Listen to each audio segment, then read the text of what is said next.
एक दिन प्यारी माँ पार्क में अपनी दोस्त के साथ बातें कर रही थी कि अचानक आसमान से एक चमकता हुआ सितारा उसके करीब आ गिरा। ये क्या है? ये तो कोई जादुई चीज लगती है। जैसे ही माँ ने उसे छुआ तो उसमें से रोशनी निकली और वो उड़ने लगी। वाह, मुझे सुपर पावर मिल गई। पार्क में मौजूद सब लोग ये मंजर देखकर हैरान रह गए। अब माँ ने फैसला किया कि वो अपनी ताकत सिर्फ दूसरों की मदद के लिए इस्तेमाल करेगी। एक दिन एक छोटा बच्चा दरख्त पर चढ़ गया और नीचे नहीं उतर पा रहा था।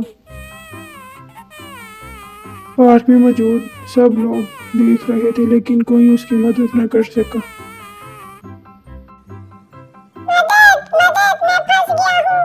कोई मुझे बचाओ, मैं गिर जाऊंगा। मदद, मदद, बचाओ, बचाओ, मैं फंस गया हूँ।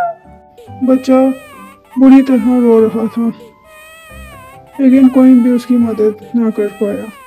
घबराओ नहीं, मैं आ गई हूँ। बचाओ, बचाओ। माँ ने उड़कर बच्चे को बचाया और सबने तालियां बजाई। सब बच्चे बहुत खुश हुए, वो खुशी से नाचने लगे।